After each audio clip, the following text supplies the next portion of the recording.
दोस्तों, उत्तर प्रदेश के माफियाओं की चर्चाओं के बीच एक नाम हमेशा डर पैदा करता है। उत्तर प्रदेश के पूर्वांचल से निकलकर मुंबई आया एक माफिया जिसने अंडरवर्ल्ड में अपनी दहशत कायम की। उसका नाम था अबू सलीम। 90 के दशक में मुंबई अंडरवर्ल्ड पर कई माफिया डॉन का दबदबा था, जैसे दाऊद इब्राहिम, अमर नाइक, छोटा राजन और अरुण गवाली। इनके अलावा अबू सलीम माफिया डॉन की दहशत भी मुंबई अंडरवर्ल्ड में हुआ करती थी। बीते 18 सालों से अबू सलीम सलाखों के पीछे है, लेकिन किसी न किसी कारण वो अभी भी खबरों में बना रहता है।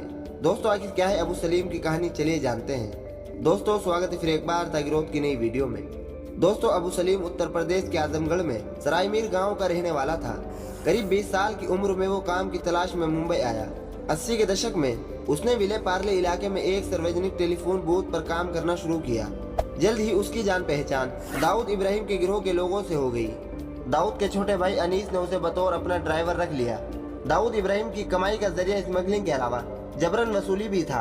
दाऊद अनीस इब्राहिम और छोटा शकील वसूली के लिए बिल्डरों, बड़े व्यापारियों और फिल्मकारों को धमकी भरे फोन करते थे। जो पैसे नहीं देता था उसे गोलियों से भून दिया जाता था। इसके अलावा दाऊद गिरोह अपने दुश्मनों जैसे अरुण गवाली और छोटा राजन के गिरोह के सदस्यों पर भी हमला करवाता था। इस काम के लिए शूटरों की जरूरत पड़ती थी और अबू सलीम ऐसे लड़के डी कंपनी के लिए लाया करता था जिनका मुंबई पुलिस के पास कोई आपराधिक रिकॉर्ड ना हो और जो 5-10 हजार रुपए के लिए गोली चलाने को भी तैयार रहते थे। उसकी इसी खूबी की वजह से दाऊद इब्राहिम गिरोह में अबू सलीम का कद तेजी से बढ़ने लगा। दाऊद ने उसे फिल्मी हस्तियों से वसूली की जिम्मेदारी सौंप दी। अबू सलीम 12 मार्च 1993 में हुए मुंबई सीरियल बम धमाकों में भी शामिल रहा, जो डी कंपनी की ओर से तैयार की गई प्लानिंग थी। डी कंपनी को उम्मीद थी कि बम धमाकों के बाद शहर में फिर एक बार दंगे भड़क जाएंगे। उन दंगों में इस्तेमाल करने के लिए दाऊद ने बड़े पैमाने पर हथियार मुंबई भिजवाए थे। अनीस इब्राहिम के कहने पर उन्हीं हथियारों में से अबू सलीम ने 3 AK-47 राइफल और revolver film star Sanjay Dutt के बांद्रा स्थित घर में पहुंचा दिए। जब तक मुंबई पुलिस पूरी साजिश का खुलासा कर पाती, तब तक सलीम दुबई भाग चुका था। लेकिन मुंबई पुलिस ने इस मामले में टाडा के तहत संजय दत्त को गिरफ्तार किया। दुबई में दाऊद के साथ काम करते करते अबू सलीम ने सोचा कि वो अपना खुद का गिरोह बनाए और कई बार वह दाऊद को बिना बताए जबरन वसूली के लिए मुंबई में फोन करने लगा। इसी बीच अगस्त साल 1997 में टी सीरीज के मालिक गुलशन कुमार की मुंबई में गोली मारकर हत्या कर दी गई। मुंबई पुलिस का कहना था कि हत्या अबू सलीम ने करवाई थी। गुलशन कुमार की हत्या अबू सलीम के आपराधिक करियर का टर्निंग पॉइंट था। सलीम पर आरोप था कि उसने ये हत्या दाऊद इब्राहिम की जानकारी और उसकी मर्जी के बगैर करवाई थी। इस मामले से गुस्साए अनीस इब्राहिम ने दुबई में उनके साथियों के साथ साथ अबू सलीम के घर पर हमला कर दिया।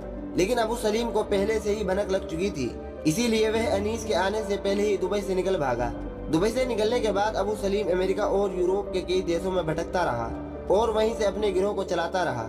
उसी के इशारे पर मुंबई के मशहूर बिल्डर प्रदीप जैन की उनके दफ्तर में गोली मारकर हत्या कर दी गई। इस पर अभिनेत्री मनीषा कोइराला के सेक्रेटरी अजीत दीवानी को भी मारने का आरोप लगा। मुंबई बमकांड सहित इन तमाम आपराधिक मामलों में मुंबई पुलिस अबू सलीम को तलाश रही थी और उसके खिलाफ इंटरपोल से रेड कॉर्नर नोटिस भी निकल गया था। इस बीच अबू सलीम को बॉलीवुड की अभिनेत्री मोनिका बेदी से इश्क हो गया। मोनिका बेदी यूरोप के देश नॉर्वे की रहने वाली थी और मुंबई आकर फिल्मों में काम करती थी। अबू सलीम ने मोनिका बेदी के पिता प्रेम कुमार बेदी से मुलाकात की और कहा कि वो हिंदू है और अपना नाम संजय बताया और उसने मोनिका बेदी से शादी कर ली। मोनिका उसकी दूसरी बीवी थी क्योंकि वो समीरा नाम की एक महिला से पहले ही शादी कर चुका था जो अमेरिका में रहती थी। साल 2002 में लेस्बियन पुलिस ने अबू सलीम और मोनिका को गैरकानूनी तौर पर पुर्तगाल में रहने के आरोप में गिरफ्तार किया। सीबीआई उसे भारत लाने के लिए लिस्बन पहुंची, लेकिन अबू सलीम ने पुर्तगाल की अदालत में जाकर ये कहकर रोक लगा दी कि वह भारत नहीं जाना चाहता। लगभग 3 साल तक मामला चलता रहा और आखिरकार नवंबर 2005 में अबू सलीम और मोनिका बेदी को पुर्तगाल से भारत लाकर सीबीआई मुंबई पहुंची। अबू सलीम भारत तो आ गया था, लेकिन उसे वापस करते समय पुर्तगाल की अदालत ने भारत सरकार पर कई शर्तें लगाई, जिनमें से पहली शर्त ये थी कि अबू सलीम को किसी भी मामले में फांसी की सजा नहीं दी जाएगी। दूसरी, उसे 25 साल से ज्यादा जेल की सजा नहीं सुनाई जा सकती और तीसरी ये कि जिन 7 मामलों की लिस्ट सीबीआई ने पुर्तगाल अदालत को सौंपी थी, इनके अलावा किसी भी और मामले में अबू सलीम पर मुकदमा नहीं चलाया जा सकता।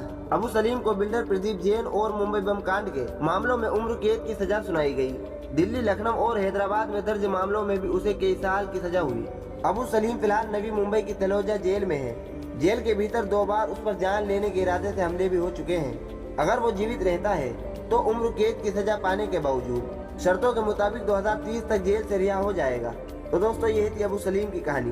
दोस्तों आपका इस वीडियो के बारे में क्या कहना है, अपनी राय कमेंट सेक्शन में दीजिए।